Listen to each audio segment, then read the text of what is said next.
Let's see what this says, folks. Loses bid to move out of Delphi. Slip through the cracks, okay, and this is all just what's been said. What the hell is this? Are you kidding me right now? I thought Alan was the guy. I thought he was the man. I thought this was the day they solved the case. But now all we got here is a bunch of crap. Man arrested in charge of killing dudes. What's next in Delphi? Delphi encounter with Richard Allen. Yeah, that's at the... Wow.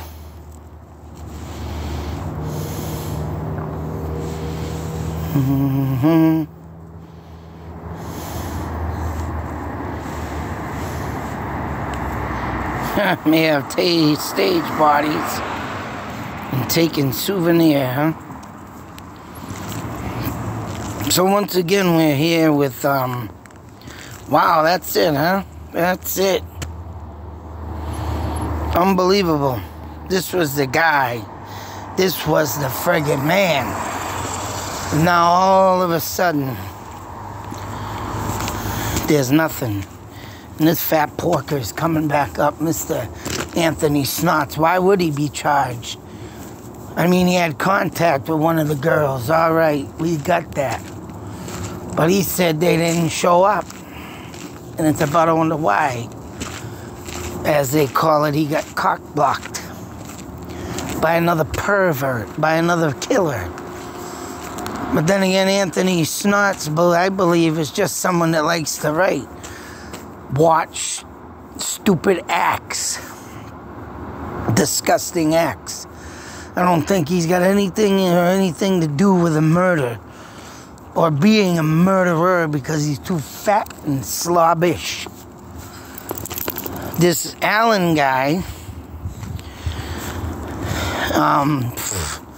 they're just prolonging this case now. I mean, alright, he throws in a bid to take it out of Delphi, but what's that gonna do? They find a bullet that could have been planted or swapped out. That's what I think happened. This bullet that was found was swapped out, taken from his house. The original bullet, if there is one. Okay, alrighty then. This should have been the end of this case, but it isn't. And I'm very disappointed checking out on this. I just showed you what they show for articles on Allen is nothing. All old stuff. Everything in this is old stuff. Wow, this is insane. Obviously, they're not pressing the issue on this guy to have this man fully booked, stuck, and stuffed and cuffed. As Rocco Pico Train used to go, stuff and cuff you. Yeah, alright. Ain't stuffing nobody right now. He doesn't have a man that's in jail for a bullet. And this bullet don't mean crap. Once again, I want to know about the creepy dolls. Everybody's talking about this meat factory. And frankly, Alan, did he ever work at a meat factory? Or has he been a CVS photo developer all his life?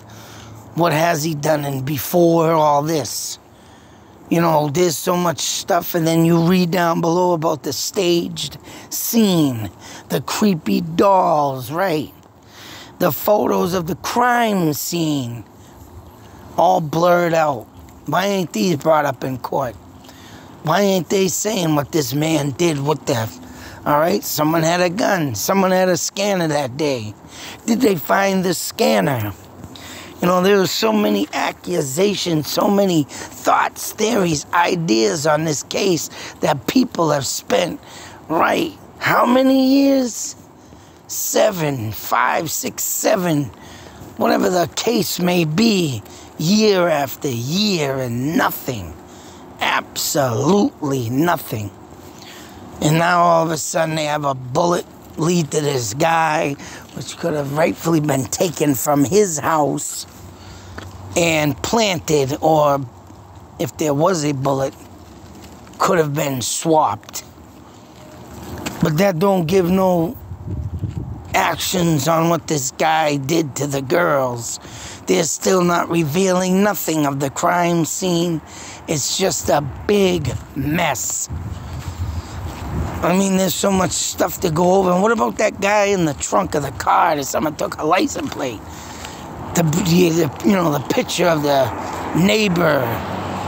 Where's this guy's car? Where's this? All these other cars. Even that drug lord dealer had a car that said was stolen or taken or used for something. And then there was a fucking little minivan that was seen fleeing from the friggin', Morin Bridge, excuse me. Don't say that word much. Morin Bridge. There's so many vehicles that were seen. Alan said he was there that day, but hey, if he's an average walker, hiker, there's so much stuff and details and evidence, let alone what people seen that day. And then you get the police officer saying there was no witnesses that day. We know who you are. We got 2 things of DNA, but there's been no DNA tested. Oh, it's the touch DNA. It's this low-grade DNA that you can't get nothing off of. So many twists and turns in this case. I swear to God, it's going to be like the Maura Murray case. All these people and all this stuff said, and, it's just a friggin' joke. And here it is, they said in March, where the case is going to start. But it hasn't done nothing yet. All they got him is trying to get out of Delphi. All they're doing is a trial move, and it's been denied. Oh, man. This case is just baffling. It's not surprising to me, but it is baffling to just even think that today was the day they caught Bridge Guy, and we still haven't seen no damn conviction, no true proven evidence, just a bullet. And oh man, I could just imagine how frustrated the family members are on this case.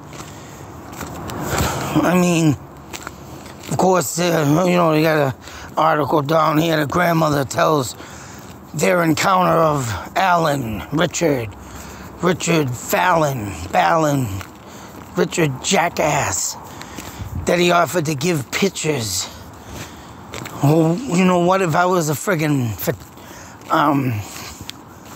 if I was one of them people working in the photograph,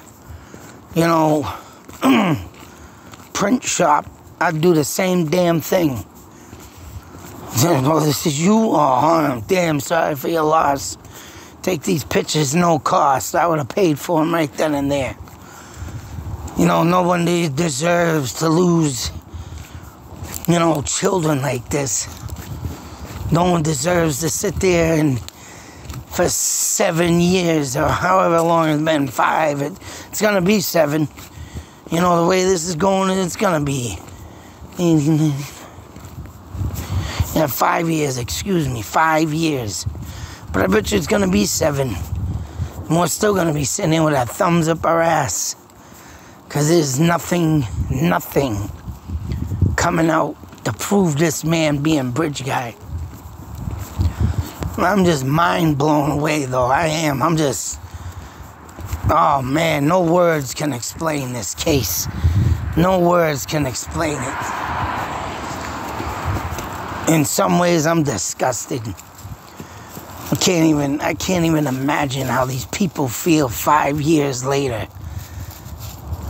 multiple suspects upon suspects, and not each and every Garrett. You know, you got Ron Logan, you got all these people. Yeah, oh, okay, they could be involved, but no conviction, no proof, no evidence. What is really going on out there in Delphi, Indiana? What is really going on out there that's just, you know, this killer is just gonna walk amongst us? I was even a killer at one point. Got people friggin' writing to me. Oh, I'm gonna take care of you. Get rid of your wife. Talking to me in these stupid comments. Stupid people telling me to give myself in. Yeah, I know where I was in that time. And I have pictures to prove where the hell I was. But I went amongst myself to try the bridge guy walk. Try the bridge guy down the hill, because I don't care. Someone gonna accuse me, I got nothing to hide. Because I was here, like, what, 13,000, at least 13,000 miles away from Delphi. I was given moldy bread on them days. And I was taking pictures of it from a food bank. Well, what a life I gotta live, you know? And this killer's roaming free. This is a joke on how many people are putting these two people here. I mean, okay, they could have had their contact, or even if Alan was in a one of them child molesting sex rooms, chat rooms, Snapchat. I mean, don't say anything about that. I mean, but hey, everything's possible. But still, there's no evidence. There's no proof but a lousy, stupid bullet. And Anthony-SNOTS got, you know, cock-blocked by some other piece of crap walking the street. And it sure in hell wasn't Alan. So you think about that. If these girls were meeting Anthony-SNOTS on Snapchat, sending messages, but yet they went another route. They went another way. Who was the other person that they were connecting to that could have been? Was Alan on Snapchat at the time? I'm sure they can find out, and I bet you no one ever looked into this. I ain't heard nothing about this, but right now, coming from my thoughts, theories, ideas, did Alan have a Snapchat and took them girls and said, hey, meet me here? Only common sense. You want to save the best for last? How did these girls wind up at a, you know, this bridge, and but was supposed to meet Anthony-SNOTS? Common sense. Who was the other person on the other line of Snapchat or whatever they were doing? Were they contacting someone else? Does Alan have Snapchat? I'm going to probably have to look this up, folks. Believe it. Believe that. Think about that. Really? Did anybody think of this? Where's his Snapchat, and does he communicate? Does he look up? No, he was just on the trail that day, and he just happened to target two little girls? Seems pretty funny to me. But Anthony-SNOTS obviously chatted that day with them or the night before, said, I'll meet you here, but they never showed up. So who else was on the other end of the line to make these girls say, oh, let's go to the bridge and meet up with someone else? Yeah, you got them teenage girls, man. They hit that age. Every boy, girl at that age, man. It sucks to say, you're trying your best. You try your best to keep them away from that stuff until they're old enough to, you know, be able to be that mother or wanting to date or jump into bed with any old sickened person. But sometimes you just can't. And if you can monitor them good, well, then you got a damn good purpose in life. But if you can't, sometimes it ain't your fault, sometimes it is. I'm not blaming the parents or grandparents for any of this, but checking the social media pages these days on kids has to be a plus, a mean to do thing. It might be mean, but it needs to be done. So, whatever the case may be, man. Does anybody know if Alan had a Snapchat?